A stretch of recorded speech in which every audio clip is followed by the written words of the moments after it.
지금 10년물 국채금리가 4.7 하고 있는데 여기 뭐 누가 막 들어오겠어요, 그죠?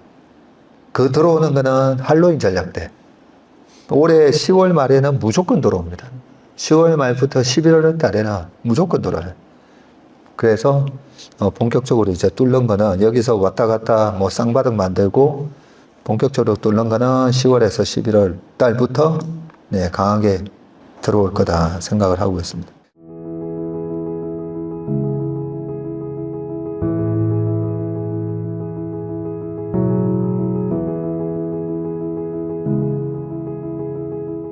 안녕하세요. 2026년 8월 주식시장 전망 및 운용 전략에 대해서 말씀드리겠습니다. 7월 대단한 시장이 전개가 됐습니다. 그죠? 지난번 7월 전망을 할 때 코스피 7050에서 8645 이렇게 전망을 했었는데 하면서도 조금 하단을 제가 좀 낮췄거든요. 요즘 하도 이제 변동성이 커지다 보니까 생각보다 좀 더 빠질 수 있겠다 싶어가지고 그래서 7050으로 적어놨는데 야 5262를 갔습니다. 마이너스 37.9%. 그리고 이따는 사실 망치형 음봉이라고 하면서 플러스 나기가 쉽지는 않겠다. 그래서 8620에서 5260이 가는 초유의 사태가 벌어진 장이었습니다. 종가는 6,595로 마이너스 22.19% 마감을 했고요.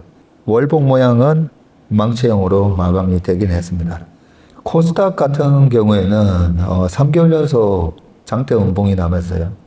코스닥도 마이너스 31.1 이렇게 630까지 빠지는 그런 투매 형성이 나왔고 종가는 마이너스 21.44 끝났는데 시장이 그 해의 그런 글로벌한 증시 동반 약세가 아닌데 과연 37.9%로 끝날까? 7월 30날.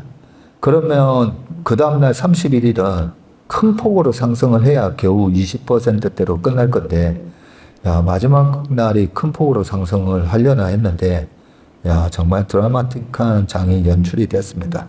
지나고 보면 요게 헤드였구나 뭐 그런 걸 알 수가 있고 가끔씩 보면 헤드 앤 숄더에서 이 오른쪽 어깨가 약간 전고점을 돌파하는 경우도 있긴 합니다. 그리고 차트의 정석에서도 이 RSI 고점이 이제 낮아지고 지수의 고점은 높아지는 이런 현상을 다이벌 현상이라고 얘기를 하면서 뭐 설명을 다 해놨어도 실제로 이제 당해보기 전에는 정말 그렇게 빠질까 그런 생각이 들었는데 그리고 콘트적으로도 7월이 원래 장이 나쁘지 않잖아요. 7월까지는 원래 괜찮고 8월 9월이 안 좋거든요. 그런데 이번에 밑으로는 7050을 적으면서 여러 가지 빠질 이유는 많았었잖아요. 빠질 이유는.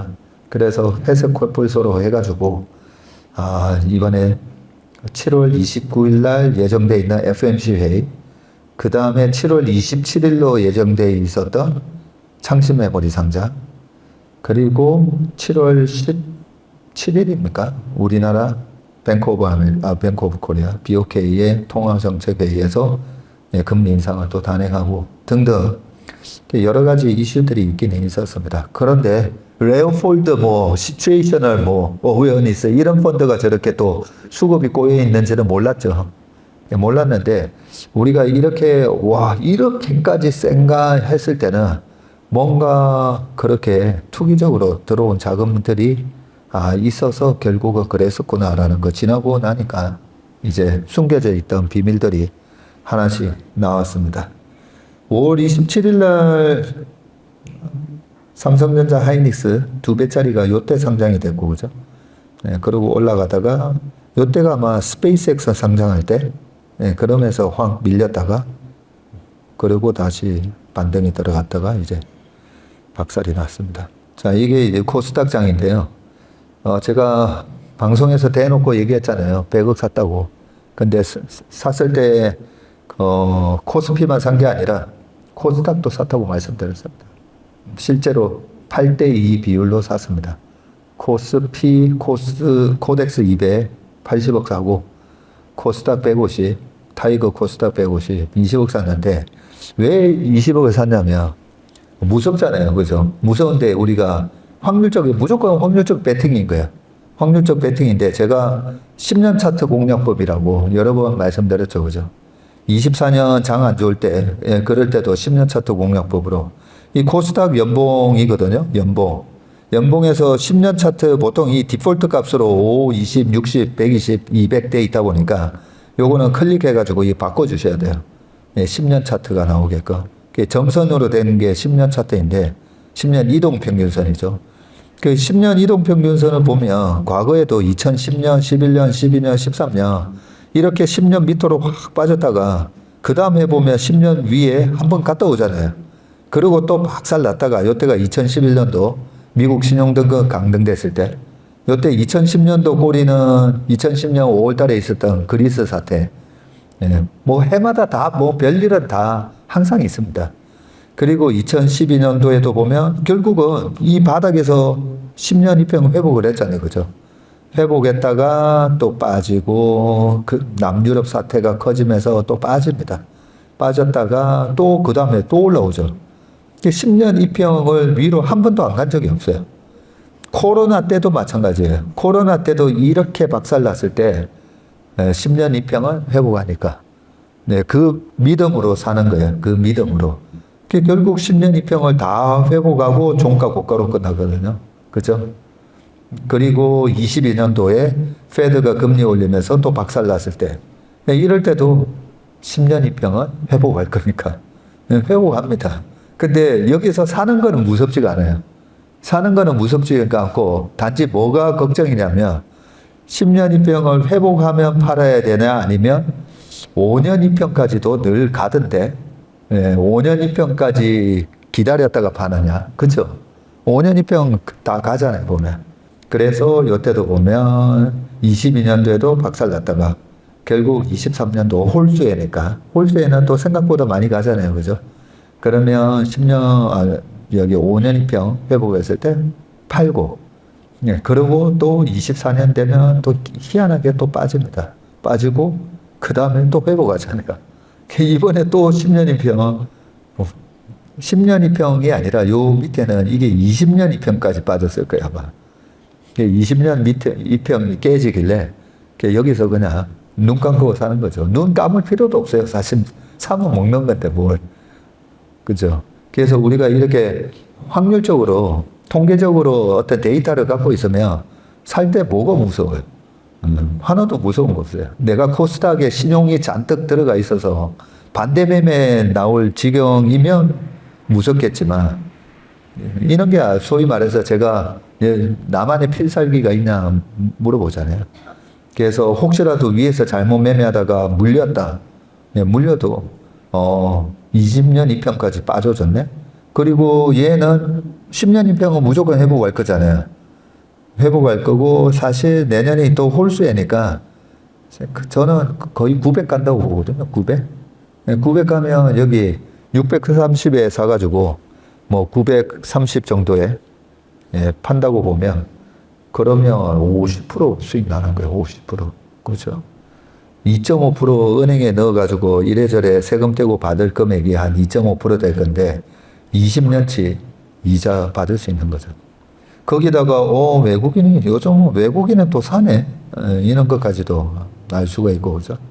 그 다음에 코스피 소형주입니다. 소형주도 보면 여기 잘 보시면 이게 짝수의 하반기거든요.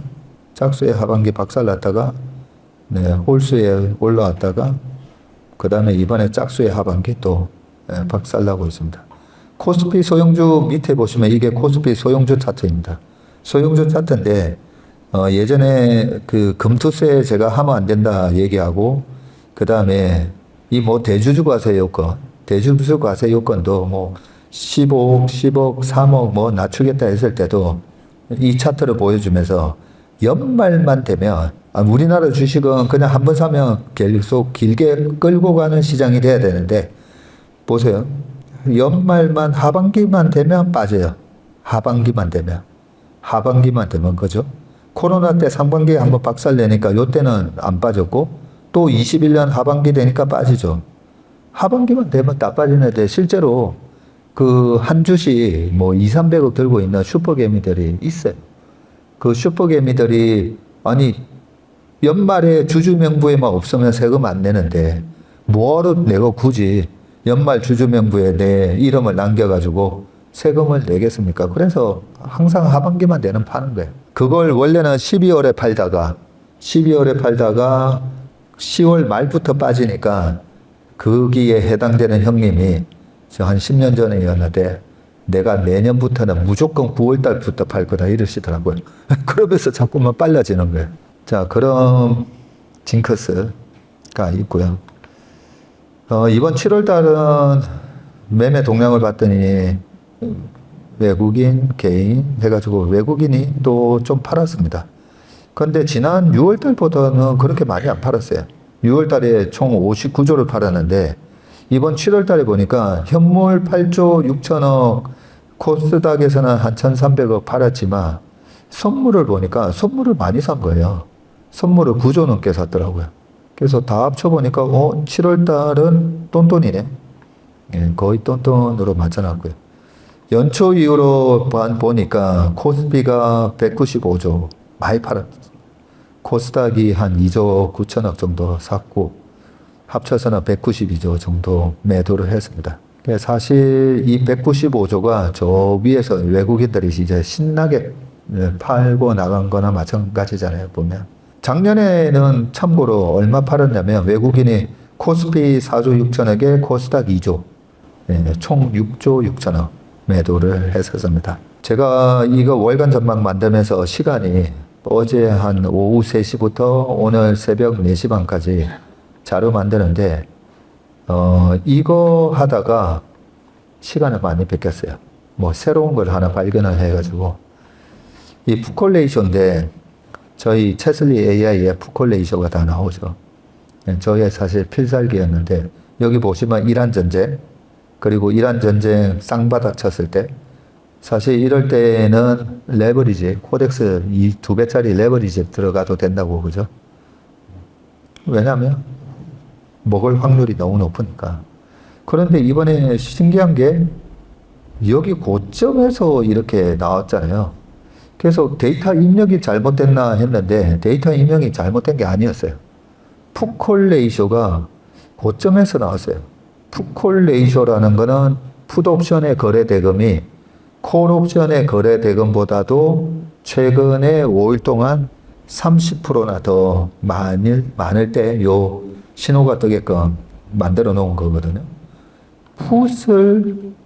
여기서 풋을 많이 산다고?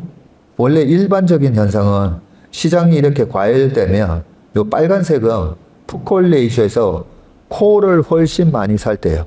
사람들이 여기서 더 올라가겠구나 하면서 콜 옵션이 복권이라 했잖아요. 콜 옵션이나 풋 옵션 다 복권이에요. 더 올라가는데 복권을 사는 거예요. 더 올라간다고 복권을 사는 거. 그래서 그렇게 원래는 거꾸로 가야 되는 건데 그리고 바닥에서 풋을 더 많이 사고 사람들이 그래서 이거 거꾸로 하면 되거든요. 그래서 여기서 과열일 때 사람들이 또 콜 옵션을 많이 사고 당연히 떨어지고 근데 이번에 올라왔을 때 콜 옵션을 많이 샀어야 되는데 풋 옵션을 이렇게 풋 옵션이 대량 거래가 됩니다. 이게 도대체 이게 무슨 현상이지?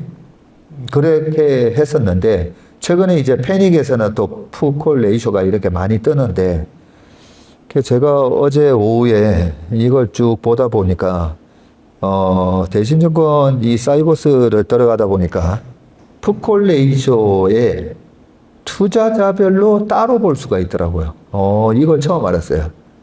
풋콜 레이쇼는 전체 뭐 외국인이 샀던 개인이 샀던 상관없이 다 그 거래소에서 거래되는 풋콜을 다 합쳐서 전체로도 나오긴 합니다. 나오긴 하는데 이게 외국인 개인 따로 발라서 볼 수가 있구나. 네, 그거를 알게 됐고요. 6월 19일, 15, 16, 17, 18, 19 요때 당시에 외국인이 풋옵션을 엄청 거래했더라고요. 그래서 제가 이걸 보면서 외국인이 여기서 풋을 많이 샀구나라는 걸 알 수 있었습니다. 밑에 개인도 나오는데요. 개인은 패닉에서 특히나 이번에도 보세요. 바닥에서 풋을 많이 샀고요. 근데 외국인은 이번에 이 6월 19일 전후 이 꼭지에서 외국인이 샀더라고요. 이 괴상한 풋골 신호가 발생한 원인을 알게 됐습니다. 외국인이 작정하고 밀 생각을 해놓고 풋옵션을 샀었구나. 네, 그렇게 좀 알게 됐고요. 요때 우리가 보면 이 RSI 과열 신호도 있지만 이격도를 해놓으면 그죠? 60이 이격도가 130, 130, 130 이렇게 나왔다 했잖아요. 이런 국면에서 항상 좀 조정이 있었고 이번에 조정이 한 이 정도에서 거치고 또 올라가야 되는데 그냥 밀어버렸던 게 제가 우리나라의 외국인 옵션 플레이어들이 한 번씩 매수 포지션 잡아놓고 삼성전자 하이닉스 외국인 매수가 대량 들어오는 모습이 한 번씩 나왔고 그 다음에 24년 7월에서 8월 넘어갈 때는 또 풋옵션 왕창 사놓고 삼성전자 하이닉스 또 연락에 때리고 그런 모습이 나와서 얘네들이 반도체 수급을 알고 있는 애들이구나. 제가 그렇게 좀 의심을 했잖아요. 그래서 이번에도 창신 메모리 상장하고 실제로 꼬창판으로 47조 외국인이 매수를 하고 우리나라 시장에서는 88조를 때려 팔았잖아요. 이거 파는 거에 대한 또 정보를 알고 있었구나. 뭐 그런 생각도 사실 또 들었습니다. 자, 그리고 여기서 이렇게 표시를 해 놓은 게 뭐냐면 외국인이 풋옵션을 많이 산 영역이에요. 여기서 왕창 샀고 빠졌는데 여기서 횡보하는 구간에서도 또 풋옵션을 거래를 많이 했었더라고요. 네, 그러고 시장이 박살났고 그러고 나서 포지션을 풋옵션 포지션을 이제 줄이기 시작합니다. 근데 개인은 여기서 풋옵션 포지션을 왕창 늘리는 그런 모습이 좀 나왔고요. 그래서 이 세상에 알려지지 않은 외국인의 옵션 플레이를 이 자료 만들다가 알게 됐습니다. 그 다음에 S&P 500와 빅스인데 지난번에도 이란 전쟁 터졌을 때 우리가 이란 전쟁 자체만 보면 되게 공포스럽고 유가가 폭등하면서 뭔가 경제에 큰 위기가 오지 않을까 그런 공포감에 빠지지만 실질적으로 보면 이란 전쟁 정도 가지고는 이 빅스가 별로 위로 안 올라갔다 했었잖아요. 그렇게 많이 안 올라갔었습니다. 뭐 요때 30, 요 정도 가긴 했었는데 그 다음에 있는 여러 가지 이슈들 보면 빅스가 되게 차분합니다. 지금 보면 되게 차분합니다.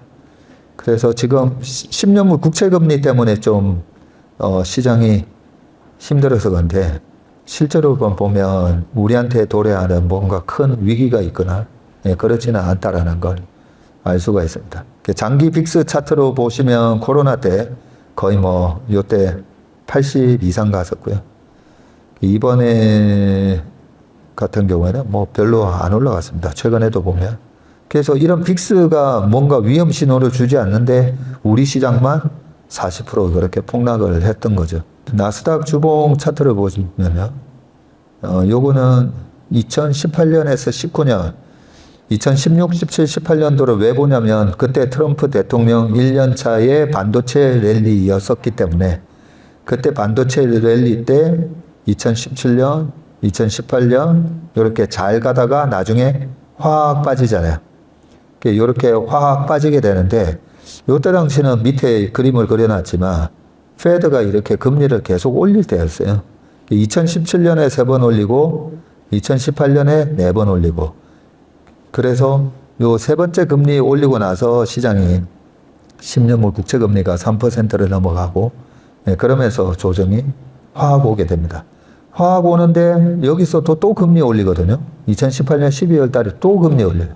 근데 또 금리 올렸는데 여기서는 이제 더 안 빠지고 시장이 V자로 반등이 들어가는데 이런 거 보면 저는 미국도 저 위의 선에서는 서로가 얘기를 다 하고 있구나 그런 생각을 합니다. 왜냐하면 2018년 12월 달에 올렸던 금리가 마지막이었어요. 그리고 2019년도에 점도표에 2번에서 3번 더 올린다라고 돼 있었지만 안 올려요. 그리고 막 시장이 날아가거든요. 날아가는데 나중에 보니까 하반기에 금리를 3번이나 내려줍니다. 네, 그러면서 완전히 불을 뿜으면서 날아갑니다. 그래서 우리가 이렇게 듣는 얘기들을 다 믿으면 안 돼요. 뭐 FOMC에서 어쩌고 저쩌고 했다라는 걸 다 믿으면 안 됩니다. 그렇게 금리 인상이 종결되면서 주가는 날아갔었다. 네, 그렇게 보시면 되고, 여기에 25년, 26년 지금 나스닥 주봉 차트이고요. 한번 조정을 받고 이렇게 올라오는 모습인데, 제가 요 MACD 오실레이터가 이렇게 추세 지표잖아요. 주봉상에서 이제 음으로 들어가네. 그러면 이제 추세가 끝났나라고 생각을 했더니 25년도에도 이렇게 MACD 오실레이터가 음으로 들어갈 때 주봉상 3분기 연속, 3주 연속 조정받고 미리 조정받고 그 다음에 또 반등 들어갔더라고요. 이때도 음으로 들어갈 때 조정 한 3주 받다가 그 다음에 꾸역꾸역 네, 올라가는 그런 모습이 나왔었고, 나중에는 이렇게 무너지는데, 요거는 아시다시피 25년 2월 달에 트럼프 대통령이 1월 20날 취임하고 나서 갑자기 2월 달에 관세 폭탄을 꺼집어내죠. 네, 3월부터 폭탄 때리겠다. 이후에 4월 달에 다시 폭탄 때리겠다. 그리고 이후에 시장을 인위적으로 좀 하락시켰다 보시면 되고, 그래서 지금 여기 매도 신호 나오고 난 이후로 지금 하나, 둘, 셋, 넷, 다섯, 여섯, 일곱, 여덟, 8주째 어떻게 보면 2달 동안 조정을 받았기 때문에 오히려 충분한 기간 조정을 거쳤구나. 그래서 이번 주부터 다음 주 가면서 이 빅테크들의 반등이 계속 좀 이어질 거다라는 생각이 듭니다. 자, 그리고 추세 분석에서 코스피를 보면 월봉으로 보면 이 RSI가 이제 과열을 하고 떨어지고 과열하고 떨어지고, 이번에도 어떻게 보면 이제 과열해서 떨어지는 이런 모습이 나오고 있고요. 그러면 이렇게 될 가능성이 높잖아요. 이렇게 시장 끝났네. 이제 시장 끝났구나. 이런 생각이 들 수가 있는데, 제가 아니 환율이 이렇게 높을 때 들어가서 터진 적이 한 번도 없는데, 지난번 다 이렇게 환율이 높았을 때 지금 1430원까지 어떻게 보면 원화 강세로 가는 부분인데, 환율이 여기서 다시 올라가도 상관없어요. 올라가도 수출 기업들이 떼돈 버니까. 그렇죠?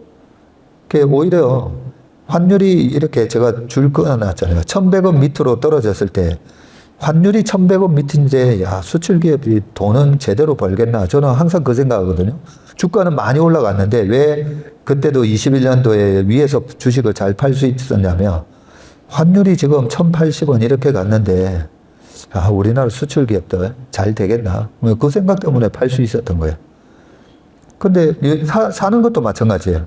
뭐 시장은 박살나고 환율은 막 올라가면서 뭐 난리 나죠. 난리 나는데, 아니 1400원 이렇게 환율이 높았을 때 수출 기업 사면 항상 먹었는데, 그 믿음으로 살 수가 있었고, 지금도 보면 환율이 계속 좋다는 거죠. 그렇다면 요 과열을 만든, 최근에 과열을 만든 반도체만 조심하면 되겠구나. 그 얘기를 최근에 계속 이렇게 말씀을 드렸던 부분이고, 그리고 이 과열하고 상관없이 지금 뭐 아까 코스닥, 코스피, 소형주들 다 박살나 있잖아요. 그런 거 보면 아까 10년 이평 공략봉처럼 종목별로도 나중에 각자 가지고 계신 종목들 집에 가셔가지고 10년 이평 차트 한번 보세요. 10년 이평 차트 보면 10년 이평이 의미하는 바가 있다 했잖아요. 자, 기업은 이게 적자나는 기업이 아니라면, 그러면 10년 동안에 많이 성장했잖아요. 10년 동안에 많이 성장했는데 이걸 갖다가 10년 평균값으로 산다고? 10년 평균값 밑에서 살 수 있게 해준다고? 우리는 주식 투자를 뭐라고 그래요? 내 돈을 위대한 기업, 우량한 기업에다가 묻어놓으면 1년, 2년, 3년, 4년, 5년 지나면서 그 임직원들이 열심히 일하면서 회사의 가치를 만들어가고, 그죠? 회사의 밸류를 애드할 때 저절로 돈을 벌게 되니까 그 시간에 묻어둬라 이러잖아요. 그런데 시간에 묻어둬라 그러는데 저는 10년 입형으로 내려가며 시간을 거슬러서 이미 검증된 시간을 거슬러서 5년 전 가격으로 살 수 있는 거잖아요. 그래서 10년 입형의 공략법이 의미하는 바가 이미 검증된 기업의 가치를 다시 거슬러서 올라가서 사는 기회를 준다는 거죠. 그렇게 보면 지금 반도체 과열을 제외하고 다른 기업들 보면 괜찮은 기업들이 저렴하게 지금 매매되는 게 너무 많습니다. 그래서 환율을 보면 주가 피크아웃은 아니다. 네, 그렇게 결론을 또 내리고 있고요. 자, 그러면 이번 장의 모습은 어떤 식으로 회복이 될까인데, 이 이란 전쟁 터졌을 때 제가 코로나 25년 4월처럼 V자로는 아니다고 말씀드렸었는데, 그렇게 쌍바닥 찍고, 그런데 이렇게 강하게 올라올 줄은 몰랐어요. 근데 쌍바닥 찍고 어쨌든 올라오는데, 요 쌍바닥 찍을 때 보면 낙폭에 한 63%까지 올라왔습니다. 근데 처음에 이렇게 급하게 떨어지잖아요. 그 다음에 반발 매수가 들어오는데 낙폭에 38%까지 딱 올라오거든요. 그러고 다시 밑으로 빠지죠. 밑으로 빠지는데 이 저점을 훼손을 하지는 않습니다. 그래서 저는 오늘 장 그리고 내일 장까지 좀 밀려도 상관없어요. 상관없는데 결국은 다시 반등이 들어오면서 이 낙폭에 한 50까지는 꾸역꾸역 올라올 건데, 그 올라오는 기간이 한 1, 2주 걸려서 그런 거지. 여기서는 여러 가지 생각들에 대한 서로 간에 안 좋게 보는 사람은 매도하는 거고, 좋게 보는 사람은 여기서 그 매물을 또 받아오는 거고요. 그래서 매매가 충돌하는 구간이거든요. 매매가 충돌하면서 줄다리기 하듯이 왔다 갔다 하다가 결국은 펀더멘탈이 3분기, 4분기로 갈수록 계속 수출이 괜찮다고 하면 그 매물을 소화하고 또 이런 모습으로 꾸역꾸역 올라올 거라 생각합니다. 자, 이번 시장의 성격이 제가 도대체 이게 뭔가, 해외 시장이 무너지지 않는데 우리 시장이 30% 이래 빠지는 게 이게 도대체 뭔가, 그게 지지난주 별주부전할 때 저의 가장 큰 고민이었고요. 그러다가 그 다음날 일요일날 갑자기 이게 한국판 블랙먼데이구나, 그게 딱 생각이 나면서 그때부터는 마음이 좀 편안해졌습니다.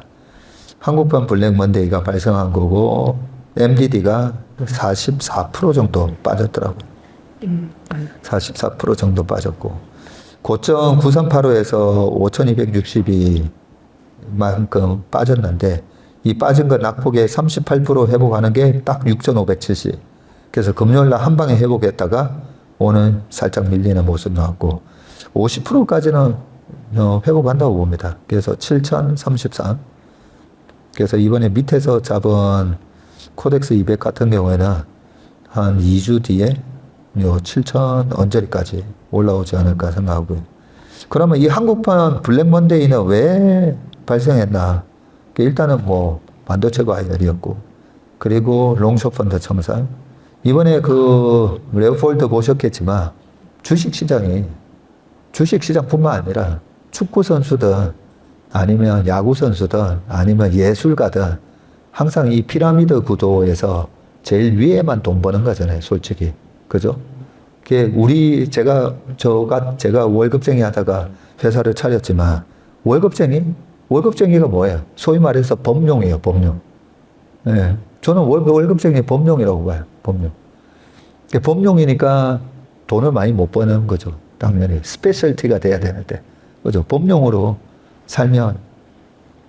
자, 그런데 주식 시장에 들어와서 그 경험도 없는 콜롬비아대를 수석 졸업했다고 하는 그런 천재들이 세상에 한 30만 명 넘게 있을걸요, 아마. 네, 그 정도 천재는. 그런 애들이 봐가지고, 이야, 주식시장 이거 되게 쉽네. 이번에 AI 사이클이고, 이거는 반도체가 많이 쓰이고, 그죠? 그래서 반도체를 지르면 되는데, 레버리지를 쓸 수 있네? 롱숏을 할 수 있네? 어도비 같은 거 공매도 때리고 거기서 나온 돈으로 또 반도체 더 지르면 되는구나. 예. 그 정말 워런 버핏이나 찰리 먼거가 보면 똑똑한 애송이인 거죠. 진짜 머리 좋은 애송이가 여기 와서 참 너무 겁도 없이 참 주식한다 이런 생각이 들었겠죠. 그죠?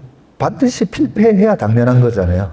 그렇게 무단한 1000번의 연습과 10,000번의 연습으로 단련되지 않은 사람이 머리 좋은 걸로 2년 만에 들어와서 떼돈을 벌 수 있는 게 주식시장이라면 너무 불공정하지 않습니까? 그죠? 죽여버리잖아요. 죽여버려요. 그 옛날에 블랙쇼ulder 옵션 모델을 했던 노벨 경제학자 받은 사람들, 그죠? 그 사람들도 롱텀 캐피탈 매니지먼트라고 차려가지고 LTC에 차려서 그때도 똑같았어요. 레버리지 400% 썼어요. 그 간단한 예가 그거죠. 금리가 저기가 미국이 금리가 4.7 주고 우리나라 금리 3.8 주니까 3.8에 빌려서 4.7에 투자를 해놓으면 되는데 이거 무한대로 늘리면 늘릴수록 그 마진, 그죠? 마진은 확보되어 있고 Q만 늘리면 되잖아요. 그게 그 롱텀 캐피탈 매니지먼트가 했던 방식이에요. 뭐 대단한 방식처럼 보이는데 근데 그동안에 통계적으로 봤을 때 뭐 미국 이번에 그 지방은행 미국의 지방은행 망한 것도 다 똑같잖아요. 미국 국채는 안전하니까. 그러다가 그 기본적인 어썸션이 깨졌을 때 그냥 한 방에 망하는데 그렇게 다들 그래서 찰리 먼거가 천재가 망하는 거는 술과 여자와 레버리지. 요 세 개로 이제 망한다고 얘기를 하는데 레버리지 그 정도로 그런 천재들의 교만함을 한 방에 죽이는 수단이 됐다라고 생각합니다. 그래서 한국판 블랙먼데이가 발생했는데 여기다가 하나 더 있었죠. 2배 레버리지, 그죠? 그것도 이 과열에 막 과열, 그 다음에 일봉에서도 막 과열 표시가 그렇게 나오는데 여기서 2배짜리로 빨리 돈 벌겠다고 그죠? 그 많은 사람들이 2배짜리 내가 사겠다고 좋은 주식 밑에 안 올라가는 주식 팔아가지고 2배짜리 사서 그렇게 주식시장은 대중들을 돈을 벌게 안 해줍니다. 대중들을. 자, 그렇게 이 한국판 블랙먼데이가 탄생을 했고 롱숏 펀드도 저렇게 24살짜리 경험 없는 천재가 겁도 없이 또 질러댔었구나. 그런 것들이 이제 한 번에 이제 좀 정리가 됐고요. 그 모건 스탠리가 JP 모건의 얘기처럼 90%는 이제 정리된 게 맞는 것 같습니다. 그리고 보니까 얼마나 이번에 기름을 부었나 봤더니 2배짜리 ETF 상장한 후에 지금 한 15조까지 성장을 했었더라고요. 그리고 D램 ETF, 그죠? D램 ETF도 245억 달러니까 그러니까 이것도 한 35조가 들어왔어요. 35조, 15조 다 합쳐서 한 50조가 그렇게 단기간에 들어오면서 소위 말해서 약간 그런 주가 병목 현상이 나타나면서 오버슈팅이 좀 있었고요. 고점 대비 마이크론하고 어떻게 되는가. 저도 이제 막 챗GPT도 막 써보고 하면서 이 표를 이제 만들어 본 거. 그리고 우리가 생각해 보시면, 저는 이번에 그 뒤에 저기 클레어 님도 와 계시지만, 그 애플 발표했었잖아요. 그죠? 네, 보면서 오늘도 저는 그 생각하면서 왔어요. 이렇게 월간 전망 뭐 13시간씩 이렇게 고생하면서 하느니 그냥 워런 버핏처럼 애플 주식이나 사놓고 여유 있게 이제 신문도 보고 좀 그렇게 여유 있게 살아야 되지 않는가 뭐 그런 생각도 했었는데 워런 버핏이 얘기하셨던 게 그거잖아요.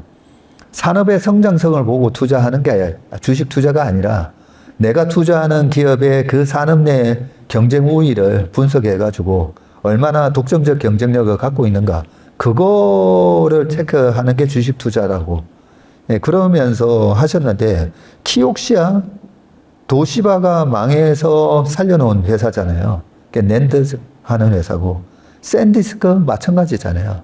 근데 지금 YMTC가 벌써 낸드 시장 점유율이 13%거든요.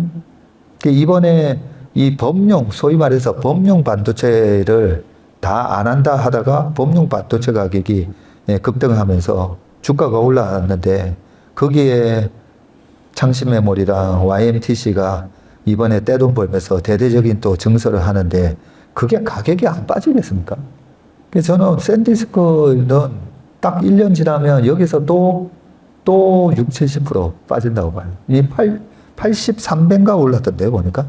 왜냐면 범용이니까. 네. 범용은 플레이어가 늘어나면 무조건 가격 떨어지게 돼 있는데 창신이랑 얘네들이 이 정도로 증설을 하기 전에도 낸드는 수익이 안 났잖아요. 오죽하면 수익이 안 나서 안 한다 했던 건데. 그래서 키옥시나 샌디스크 네, 이런 주식은 지금 65% 빠진 것처럼 보이는데 여기서 1,000원 83배에 갔으니까 한 1,500원짜리가 10,000원 간 거거든요. 10,000원. 네, 10,000원 갔다가 3,000원까지 오면 그러면 70% 빠진 건데 거기서 또 반토막이 나면 1,500원이 가는 거기 때문에 여전히 이쪽 범용은 좀 조심해야 된다. 제가 말하는 바는 우리 전자랑 하이닉스가 정말 HBM만큼은 중국이 절대 못 쫓아오게 그쪽 분야에서 이제 독보적으로 경쟁력을 갖고 해주기를 바랄 뿐이고 삼성전자는 특히나 이 파운드리 지금 턴어라운드 스토리가 있잖아요. 그래서 TSMC를 좀 대체할 수 있는 그런 기업이 되기를 정말 진심으로 바라고 있습니다. 제가 옛날에 학교 다닐 때 제일 싫어했던 과목이 세계사라였잖아요. 지금은 제일 좋아하는 과목이 세계사입니다. 너무 신기하죠. 똑같은 일이 반복되니까. 그래서 1987년 블랙만데이 당시 이 S&P 500의 차트입니다. 그래서 이것도 어제 거의 이쪽 공부하면서 많은 시간을 보냈었는데 블랙만데이 때 딱 35% 빠졌거든요. 35% 빠졌었는데 이 A파, B파, 네, C파, C파 욕처럼 들리지만 진짜 욕 나오는 파동이 C파인데 이렇게 확 빠지고 나면 못 올라와요. 수급이 꼬이기 때문에 못 올라옵니다. 그래서 요때 당시도 보니까 38% 회복하고 또 바로 밀리죠. 아까 이란 전쟁 빠지고 올라올 때 똑같은 패턴이에요. 그죠? 이틀 반발 매수 들어오다가 나 지금이라도 팔아야 되는 거 아니야? 그 다음에 밑에서 샀던 선수들 미수 지르면서 밑에서 샀던 선수들 또 매도 나오고 하면서 요렇게 또 빠집니다. 그리고 왔다 갔다 하면서 실제 여기서는 이제 대공황으로 다시 간다는 얘기도 나오고 하니까 누구 얘기가 맞는 거야 하면서 타당성을 따지게 되죠. 누구 얘기가 맞는 건지 다시 회복한다는 얘기가 맞는지 아니면 대공황으로 간다는 얘기가 맞는지 그러면서 매매가 충돌하게 되고 그렇게 스마트머니가 매물을 싹 걷어가며 그 다음부터 이제 구역 올라가는 모습이 나오게 되겠습니다. 그런데 이번에 공부하다 보니까 너무 비슷한 일이 많았었더라고요. 보니까 1982년부터 87년까지 82, 83, 84, 85, 86, 87 6년 연속 양봉이었거든요. 많이 올랐습니다. 많이 올랐었고 그런데 미국의 쌍둥이 적자와 이 금리 인상이 이 트리거가 됩니다. 여기 아까 제가 생각이 안 났었는데 루브르 협정인데 85년에 플라자 합의가 있었잖아요. 그래서 엔화 가치랑 마르크화 가치를 절상시키면 달러 가치가 상대적으로 이제 떨어지는 건데 달러 가치가 상대적으로 떨어지니까 수입 물가가 급등을 하기 시작한 거죠. 수입 물가가 급등을 해서 그러면서 CPI가 쭉 올라오게 되고 그래 어쩔 수 없이 금리 인상을 해야 되는 상황이 도래하고 실질적으로 이때 8월 달에 앨런 그린스펀이 취임을 했고요. 그러고 나서 금리 인상을 단행을 합니다. 그 금리 인상을 6.5에서 7.5로 100bp 딱 올리면서 시장이 박살 났었던. 그러면서 이때 루브르 협정에서 87년 2월 달에 주요 6개국이 달러 가치가 근데 플라자 합의 이후로 너무 빠르게 떨어졌으니까 이제 달러가 더 이상 하락하는 걸 막자. 그러면 우리는 알잖아요. 달러가 약세로 갈 때 위험 자산이 오르고 달러가 강세로 가면 그죠? 위험 자산을 팔아야 되고. 네, 그런 얘기가 오가면서 시장이 막 왔다 갔다 하다가 네, 이렇게 오버슈팅이 나오니까 나중에 박살이 나게 됩니다. 그 다음에 이 트리거가 됐던 것들이 찾아보니까 몇 개 있더라고요. 세법 개정안을 하면서 미 의회가 M&A 관련 세제 혜택을 줄이는 법안을 추진하면서 당시에 증시 상승을 이끌었던 M&A 열풍에 찬물을 끼얹었고, 또 이거 보면서 되게 재밌더라고요. 중동 지정학적 리스크. 중동 페르시아만에서 미국 석유 시추선이 이란의 미사일 공격을 받으면서 지정학적 긴장이 고조됐다. 야, 어떻게 이렇게 비슷한가. 그리고 앨런 그린스펀이 취임해가지고 과열된 경기와 물가를 잡기 위해서 5.5에서 6에서 또 6.5까지. 그러면서 다우지수가 폭락하게 되고, 이번에 케빈 월시가 바뀌고 지난번에 첫 FMC에서 동결. 근데 7월 29일 날 금리 올리면 어떡하지? 왜냐하면 일본 올리고 한국 올리고 다 했었기 때문에. 그러면서 7월 달에 한번 후닥거리 있을 것 같은데, 그런데 우리 시장이 빠지고 다행히 동결을 했습니다. 근데 연준은 저는 안다고 보거든요. 여기서 금리를 올리면 제2의 또 블랙먼데이 같은 게 올 수 있다는 걸 알고 안 한 것 같아요, 보니까. 그러면서 이제 박살이 나니까 이 앨런 그린스펀이 바로 성명서를 발표를 했습니다. 19일 날 하루에 22% 빠지고 22일 개장 전에 연준은 경제 및 금융 시스템을 지원하기 위해서 유동성 공급원으로서의 역할을 할 준비가 되어 있음을 확인합니다 하고, 실제로 금리도 즉각적으로 인하하고, 그리고 공개시장 운영을 통해서 시중은행 증권사에다가 대규모 자금을 직접적으로 투입을 해줍니다. 앨런 그린스펀 자서전 보면 아주 상세하게 나와 있습니다. 지난번에 아케고스 2021년 3, 4월 달에 빌황 대표님이 계셨던 아케고스 망하잖아요. 그 망하면서 크레딧 스위스가 망할 뻔했잖아요. 스위스의 두 개, UBS, 크레딧 스위스. 그런 헤지펀드에다가 돈을 많이 빌려줘요. 그게 프라임 브로커들이 하는 일이에요.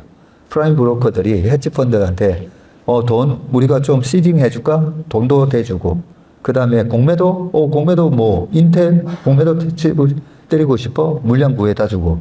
그게 다 프라임 브로커들이 하는 일이거든요. 그래서 익스포저가 꽤 많아요. 그러다 보니까 요때도 시장이 그런 레오폴드 같은 회사들이 꽤 많거든요. 걔네들이 막 반대 매매에 막 쏟아져 나오고, 거기에 돈을 대줬던 증권사마저도 부실해지니까 은행들이 딱 눈치 까고, 야, 저 증권사 망할 것 같은데. 아케고스에 레오폴드의 시츄에이셔널 어웨어니스에 야, 저기 돈 많이 빌려줬거든. 저 증권사도 망할 거야. 이러면서 이제 확산이 되는 거거든요. 그래서 그 레오폴드가 그러잖아요. 사실 나 이번에 내가 위험해서 그런 게 아니라 이게 뱅크런 같은 상황이 발생해서 망하는 거라고 약간의 이제 핑계를 대는 그런 얘기를 했었는데, 실제로 그런 일이 발생을 해서 그린스펀이 전격적으로 증권사한테도 돈을 꽂아줘요. 증권사가 망한다라는 그런 우려를 불식시키기 위해서 그렇게 굉장히 구체적인 조치들을 많이 취했었습니다. 그렇게 해서 안정시키고, 그러면 별일 없는 거 맞아 하면서 확인하다가 별일 없는 것 같은데, 그러면서 시장이 다시 회복을 합니다. 그리고 폭락을 증폭시켰던 결정적인 공범이 이 포트폴리오 보험이라고 되어 있는데, 포트폴리오 인슈어런스 전략이라고 요때 당시에 있었던 교과서에는 나오죠. 포트폴리오 인슈어런스 전략은 그냥 콜옵션 매수랑 똑같다고 보면 돼요. 콜옵션 매수 전략하고 똑같은데, 올라가면 주식을 더 채우고, 떨어지면 주식 줄이고, 올라가면 채우고, 떨어지면. 그게 이제 다이내믹 델타 해칭이라고 해서 그렇게 하는데, 그러면 어떻게 보면 박스권장에서는 올라가면 채웠더니 다시 떨어지면 또 줄여야 되고, 그죠? 그러면서 왔다 갔다 하면서 사실 콜옵션 매수할 때 들어가는 그 프리미엄 비용만큼 손실을 보게 돼 있어요. 그 전략이 뭐 대단한 전략이라고 이 포트폴리오 인슈어런스 전략이 그때 좀 유행이었거든요. 그러다 보니까 이제 떨어지면 다시 주식을 팔아야 되거든요. 떨어지면. 팔아야지 빵을 나중에 극단적인 경우에는 주식을 빵을 만들어야 더 이상 손실이 안 나잖아요. 그죠?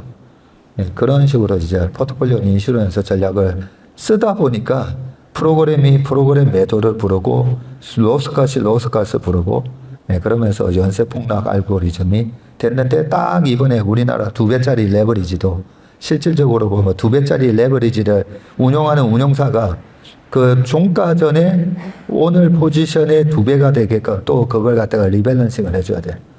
떨어지면 좀 더 팔아야 되고 올라가면 좀 더 사야 되고 그런 식의 매매를 하다 보니까 이번에 2배짜리 레버리지도 약간 이 폭락을 증폭시켰는데 약간의 역할을 했다.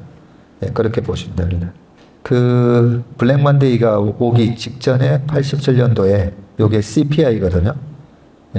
플라자 합의 있고 나서 뭐 분위기도 좋고 했었는데 물가가 87년에 쭉 올라오니까 여기서 금리를 올렸던 거고, 그러면 CPI가 올라가면 이 페드 금리가 어쩔 수 없이 금리를 올릴 수밖에 없는 상황이었군요.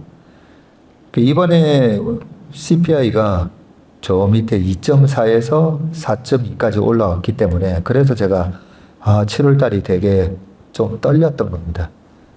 2.4에서 4.2까지 올라왔는데 과거의 케이스를 보니까 CPI 올라가고 10년물 국채 올라가고 그러면 페드는 금리를 올릴 수밖에 없어요.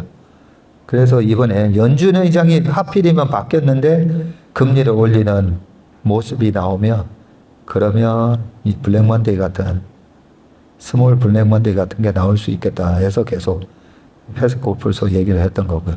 이때 보시면 10년물 국채금리도 올라가죠. 그래서 이번에 되게 비슷했다는 거죠. 되게 비슷한 상황이. 그런데 다행히 3.5가 나온 거예요. 3.5가 나오고 유가도 전략 비축률도 쏟아내고 하면서 계속 유가를 잡으려고 노력하는 모습도 보이고, 그렇다면 더 이상은 이렇게 유가가 강하게 올라가는 CPI가 강하게 올라가는 모습이 안 나오면 이런 상황은 걱정 안 해도 되겠다. 그렇게 결론을 내렸습니다. 근데 10년물 국채금리 차트만 보면 좀 약간 후달려요. 이게 뭐 4.75까지 이러고 있으니까. 근데 달러 인덱스를 보니까 달러 인덱스는 오히려 여기 22년도에 114 하다가 이번에 110 갔다가 그러고 계속 안정적이잖아요. 그죠? 10년물 국채금리랑은 좀 다른 움직임을 보이고 있습니다. 여기서 달러 인덱스도 막 치고 올라갔었으면 상당히 좀 분위기가 안 좋을 뻔했었는데 달러 인덱스가 상당히 안정적입니다. 그 다음에 또 제가 체크하는 게 있잖아요. 엔화 강세. 엔화는 얘네들이 뭐 부채도 많고 그리고 우리나라처럼 뭐 제조업에서 요즘 아주 뭐 잘 하고 있는 그런 부분도 안 보이고 우리가 수출 일본 제꼈잖아요. 그죠? 그래서 엔화가 강세로 갈 일은 없겠다 싶었는데 지금 미국하고 공조를 해서 엔화를 좀 안정화시키겠다. 그러면서 이런 모습이 나왔습니다. 지난번 24년 8월 달에 급격하게 엔화 가치가 163에서 139 정도까지 확 떨어질 때 이때 NK 트레이드 청산 쇼크가 한번 있었고요. 이번에는 그렇게 되지는 않겠더라고요. 그리고 역사적으로는 엔화 강세가 제가 생각해 보니까 아닌데 엔화 강세 때는 우리나라 한국 수출 기업에 유리하게 작용하면서 엔화 강세 때 우리나라 주가 좋았었는데 그런 생각이 들더라고요. 실제로 그랬었습니다. 이게 떨어지는 게 엔화 강세 국면이잖아요. 이때 2008년 금융위기 있고 2009년, 10년, 11년도가 차화정 장세였잖아요. 그때 엔화가 우리나라 원화율이 1,500원가 있었어요.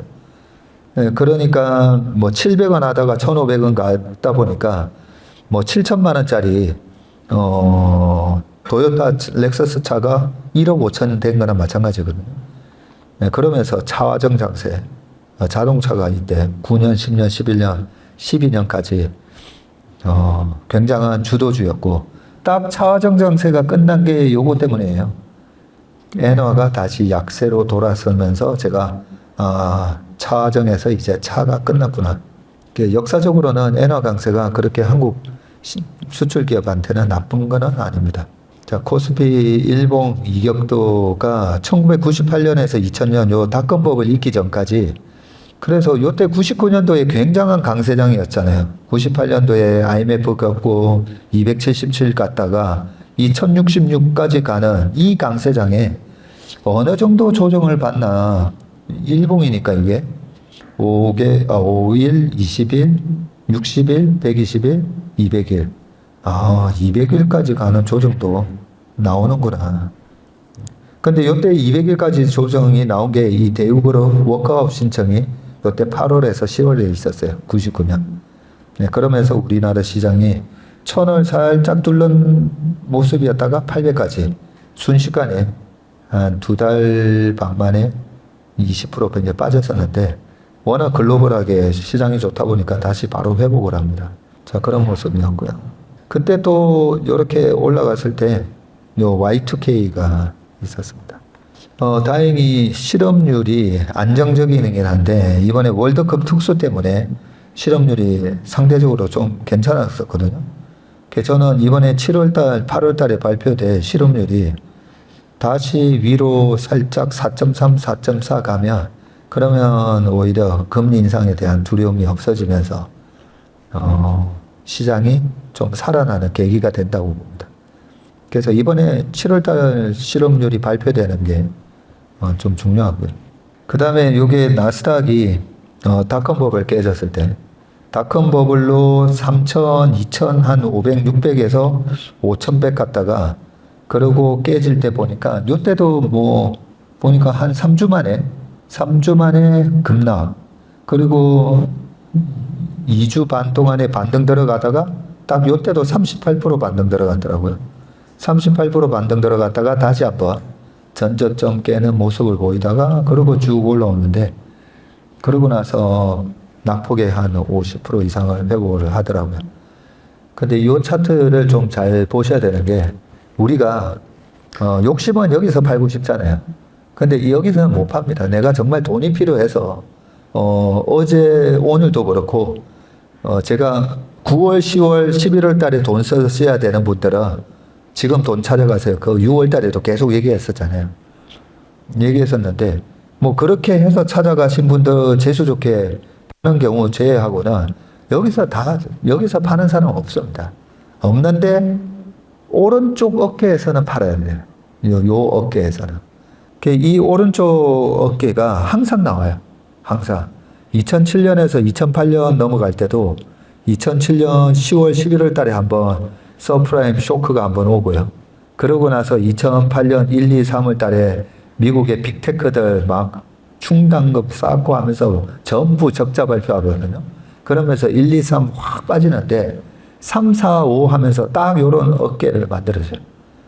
그러면 이 어깨가 왜 중요하냐면 5,100을 찍었는데 요 어깨가 어디까지 올라갔냐면 4,200 정도까지 올라갔었어요.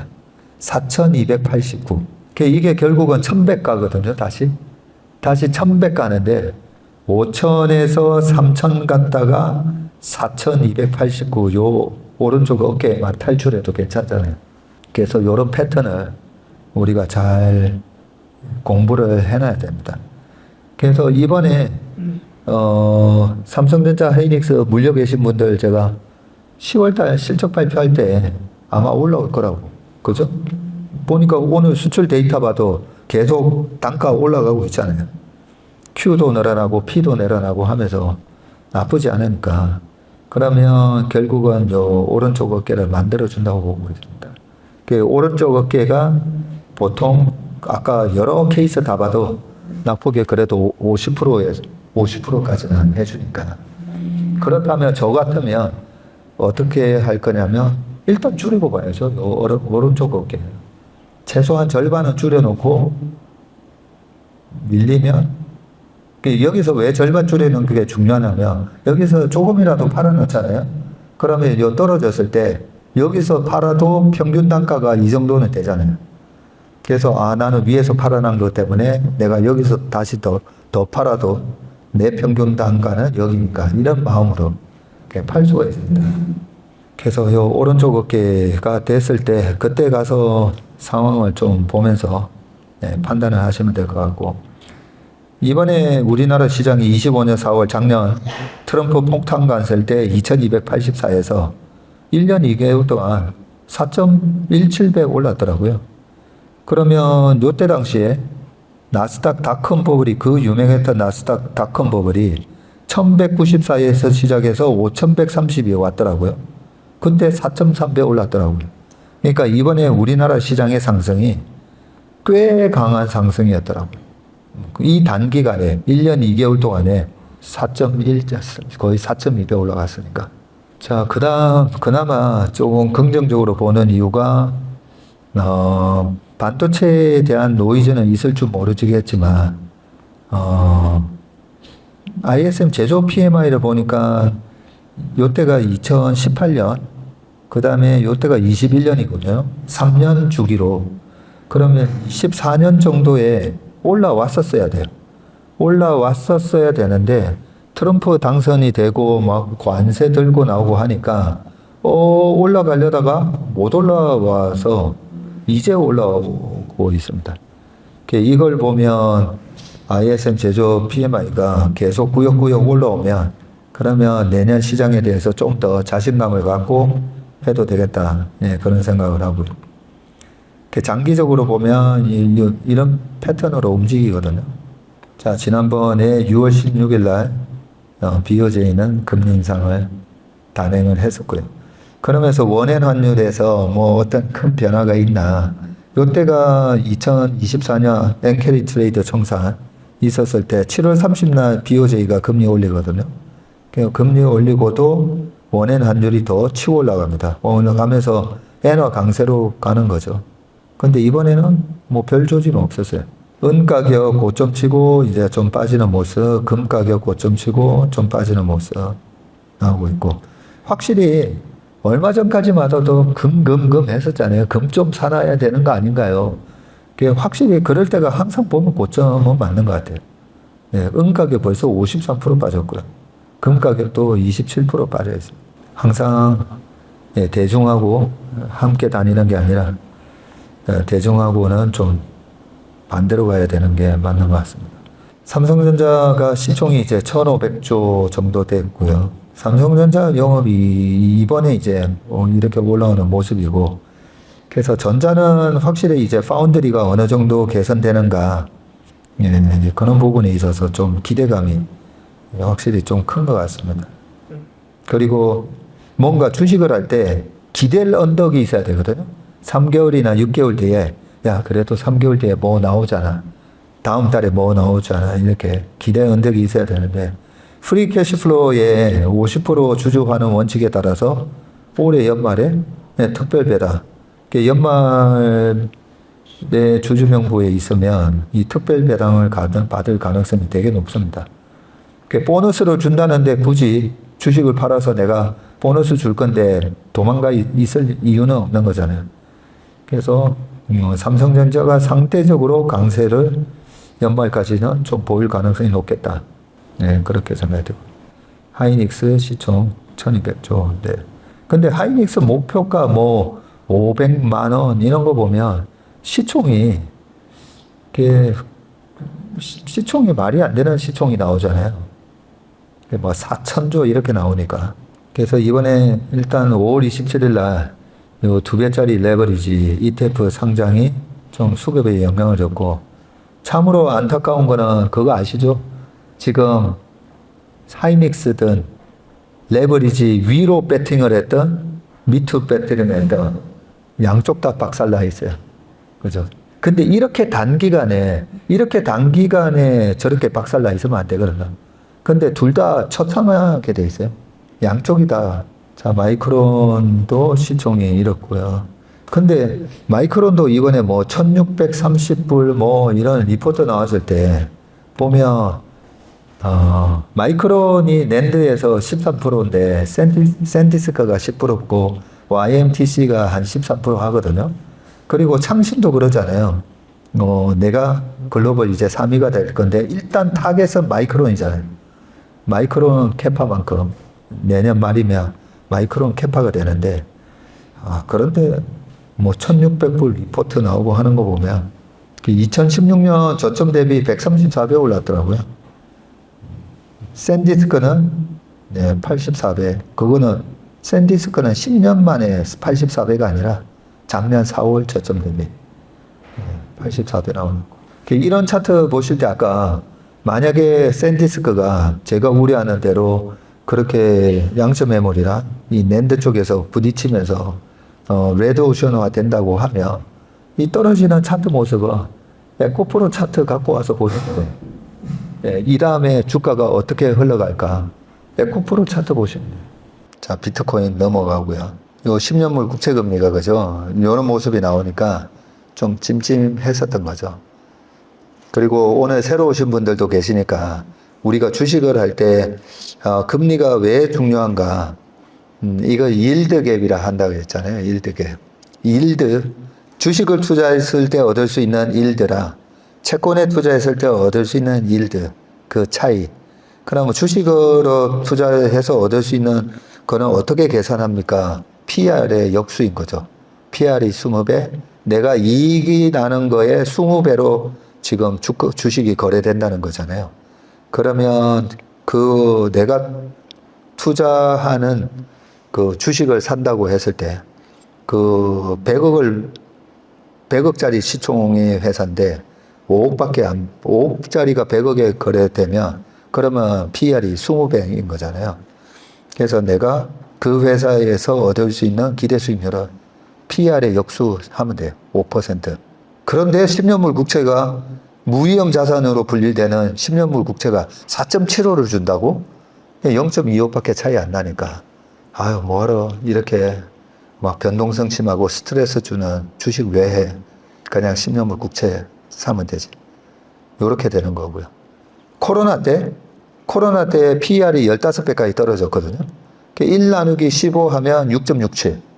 주식으로 얻을 수 있는 수익률은 6.67인데 그때 10년물 국채 금리가 0.55까지 떨어졌어요. 아이 이거 10년물 사봐야 1%도 안 주고 0.5인데 그래서 일드 갭이 6.17이나 됐단 말이죠. 그렇게 항상 채권하고 주식의 PER하고 늘 비교를 해보시면 됩니다. S&P 500 월봉 차트이고요. 다행히 지금 S&P 500은 보면 차트가 아주 아름답습니다. 월봉 차트에서 그죠? 5개월 이평을 타고 가고 중간중간에 조정이 있을 때 20개월 이평 근처 가면 사주면 되고 그런 모습으로 올라가고 있고 우리나라 시장은 긍정적인 게 이게 제가 옛날에 파생상품 할 때 우리나라 시장은 뭐 어쩔 수 없이 외국인에 의해서 코스피가 움직이니까 어떻게 하면 이 외국인의 매매를 보면서 좀 선행적으로 얘네들이 어떤 액션을 취할지 좀 알 수 있을까. 그래서 주식하고 선물하고 합쳐서 20일 이동평균을 낸 거죠. 그러면 보세요. 우리 시장이 쭉 올라가는데 얘네들을 계속 팔고 있잖아요. 그러다 보면 역시 작살. 그리고 얘네들은 이제 파는 규모가 줄어드는데 우리는 여기서 막 투매가 나와요. 반대 매매 걸려가지고 투매 나오는데 얘네들이 올라갈 때는 다시 반대. 다행히 이번에 이렇게 올라가는데 외국인은 계속 때리고 있었죠. 때리고 있었고 이제 빠지는데 외국인이 매도를 줄이고 있습니다. 줄이고 있는데 여기서 왕창 최근에 개인들 왕창 털리죠. 여기서 털리고 외국인은 사고 있고. 그래서 이 외국인 현선물을 보면 어디서 줄여야 될지 어디서는 또 매수로 대응을 해야 될지 그런 것들이 나옵니다. 우리나라 PER이 너무 많이 떨어졌어요. 4.71까지 떨어졌더라고요. 근데 저는 우리나라 PER을 별로 안 믿는다고 했잖아요. 왜냐면 이게 포워드거든요, 보면. 다 12개월 예상치 이익이에요. 12개월 뒤에 그 예상 이익을 저는 안 믿는다는 거죠. 그래서 여기 10년 평균이 9.68이 나오는데 23년처럼 반도체 이익이 안 나오니까 PER이 한 13배 가거든요. 여전히 높으니까 주가 더 빠져야 된다? 아니라고 했어요. 우리나라는 시클리컬이 많아서 이익을 많이 벌면서 PER이 낮을 때 팔고 이익이 많이 안 날 때 PER이 높을 때 사고. 체슬리 AI에 나오는 8월 주요 증시 진단을 보면 이거 제가 만들어 놓고도 좀 한 번씩 보면 신기할 때가 있습니다. 코스닥이 6월 1일 딱 시작할 때 비중 확 낮추라고 돼 있었잖아요. 그리고 그렇게 많이 빠질 줄은 몰랐어요. 6월 7일, 7월 두 달 동안 박살났고요. 근데 이번에 이제 코스피에서 이렇게 약세장으로 전환했고 등급도 지난달까지 90에서 100이었는데 두 단계 확 내리면서 40에서 70 이렇게 바뀌었습니다. 그래서 한 달 동안은 좀 왔다 갔다 하겠구나 그런 생각이 좀 들었습니다. 요까지 자료 만드는데 한 10시간 걸렸던 것 같아요. 그 다음에 8월 시장 전망이 전략인데 아까 그래서 이번 달에 어떻게 될 것 같은데를 어떤 힌트를 얻으려고 이렇게 블랙 먼데이 왔을 때도 보고 했던 거거든요. 이번에 월봉에서 이런 망치형이 나왔잖아요. 우리 시장. 그렇죠? 밑꼬리 달린. 그래서 제가 이번 7월 달 전망을 음봉 망치형. 근데 그 다음 달에 보니까 별로 못 올라가더라고요. 안타깝게도. 이때 블랙 먼데이 때.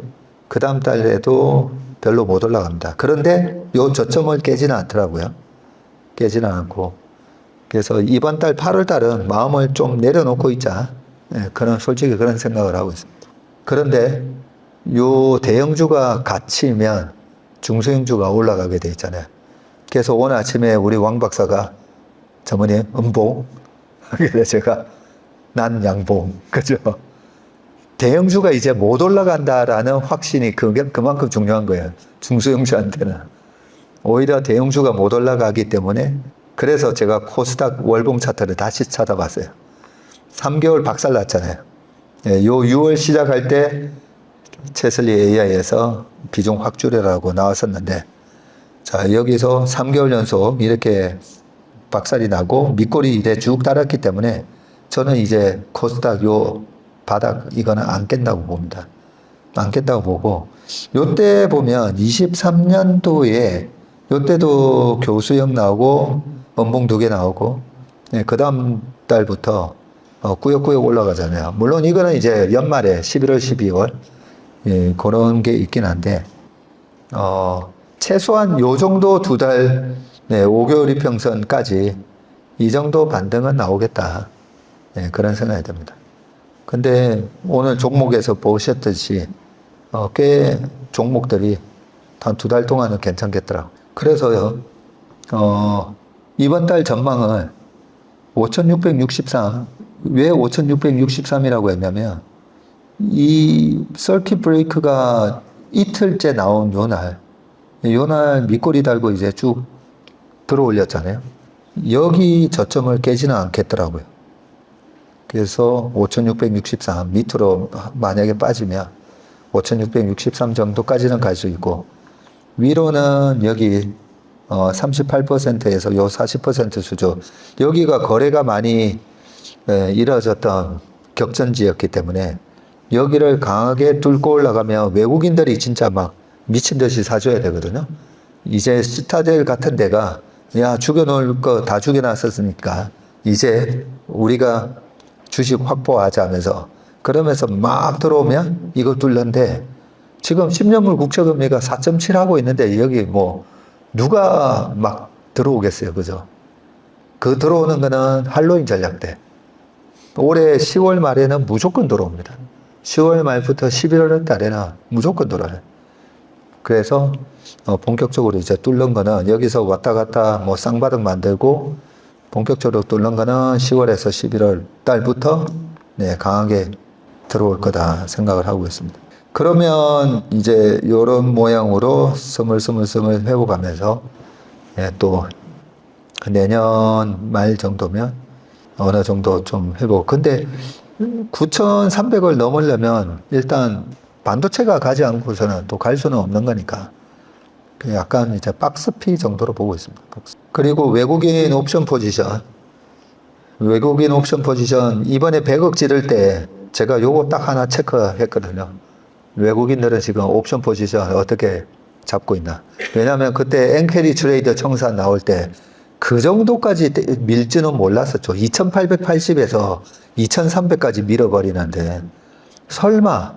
근데 걔네들이 계속 풋옵션 잔뜩 들고 하방 배팅을 하고 있었기 때문에 그래서 혹시나 해서 한 번 더 체크한다고 여기서는 사는 게 맞는데 얘네들은 포지션 어떻게 잡고 있나 한번 확인했던 거죠.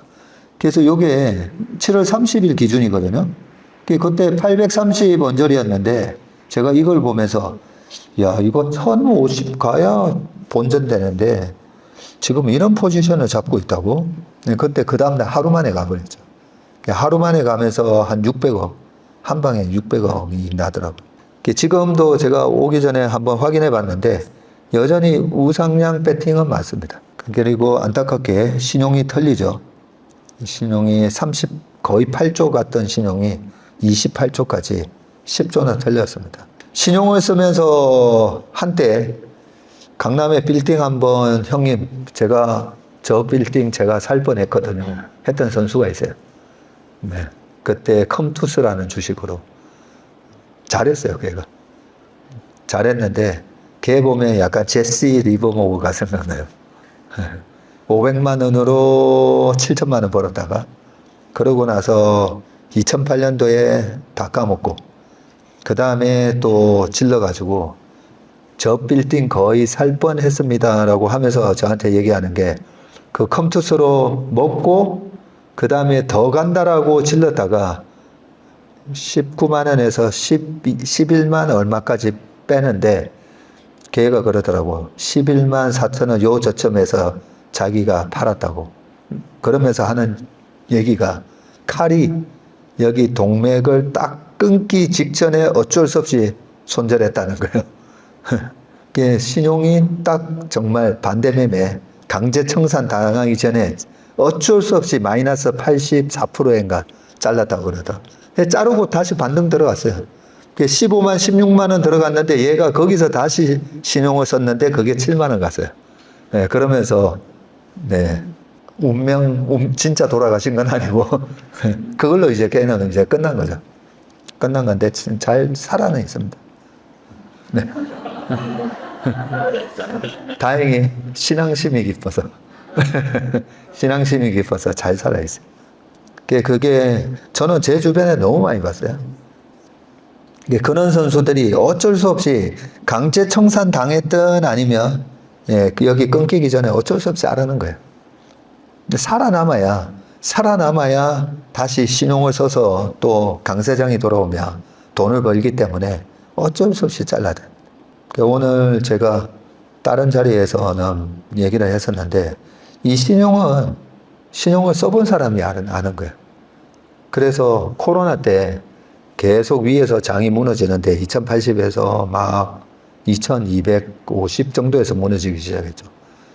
1900, 1800 갔을 때 1800 가니까 다 빠진 것 같아서 저는 여기서 이제 질러야 된다 막 그러는데 그 주식으로 박세리 같은 존재가 있어요. 전업 투자자로서는 박세리 같은 존재. 혼자서 열심히 주식해가지고 5천억까지 번 선수인데 걔가 저한테 형님 아직 신용이 안 틀렸다고.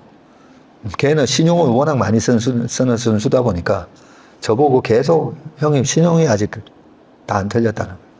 그러더니 1430 딱 찍은 날 저보고 형님 바닥 친 것 같다고 딱 그러는 거예요. 그래서 신용이 그렇게 중요하구나 그걸 알게 됐던 거죠.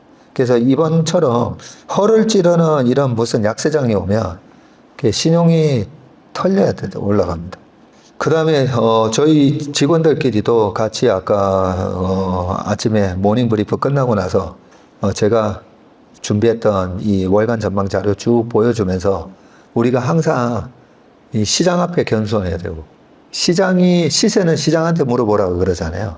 제일 정확한 사람은 제가 좋아하는 우리 윤주여 쌤도 있고 뭐 많잖아요. 저도 다 보는데 시장만큼 훌륭한 선생님은 없어요. 그래서 시장이 항상 메시지를 줬는데 우리 조부장 저기 있구나. 아침에 얘기했잖아요. 그 우리가 퀀트도 계속 이제 개선시켜 나가는데 어떻게 하면 이 퀀트가 강세장에서 엄청 잘 맞거든요. 그 왜냐하면 캔슬림이니까. 그 캔슬림 윌리엄 오닐이 캔슬림에서 마지막 M이 베어마켓에서는 하지 말아 했는데 이게 불마켓인지 베어마켓인지 그죠? 어떻게 그걸 어떻게 판단할 건지는 안 나와 있어요. 그래서 저는 이제 5개월 입형 기준으로 또 생각을 했는데 이번에 5개월 입형 이제 깨졌잖아요. 늦잖아요. 벌써 박살 났는데 2달 내내 박살 났는데 그래서 어떻게 이걸 좀 선제적으로 할 수 있을까 그게 고민이잖아요. 근데 저는 제가 시장 월간 전망 만들 때마다 저는 키움증권 보죠. 키움증권 여기 보시면 5, 6, 7 5월 달에 5개월 입형이 깨졌어요. 그리고 여기 매도 신호 딱 나왔죠. 5월 달에 깨지고 물론 그 전에도 작년에 제가 여기 위험 관리 좀 해야 됩니다 막 했을 때도 이거 키움증권 보고 얘기한 거였어요. 근데 요때는 5개월 입형 안 깨졌어요. 안 깨졌는데 요 셀 시그널이 뜨는 바람에 이제 끝났나? 그리고 또 추석도 다가오니까 그래서 좀 조심해야 될 것 같습니다 했더니 반도체가 그죠? 삼성전자가 치고 올라가면서 키움도 여기서 바이 신호로 다시 바뀌더라고요. 그러면 여기서 조금 못 먹어도 돼요. 큰 추세는 안 놓치니까. 그러더니 이번에 5월 달에 요 5개월 이평선도 깨지고 셀 시그널도 뜬 거예요. 그러고 나서 지금 3개월 동안 얼마나 많이 그죠? 종목별로든 뭐 주도주였던 반도체든 삼성전기를 포함해가지고 엄청 토해냈잖아요. 그래서 저는 별주부전에 그 국내 주식, 미국 주식 특징주 그리고 캔슬림으로 분석하고 그게 만약에 작년 여기서부터 시작했었으면 아마 주말마다 한 2, 3만 명씩 봤을 거예요.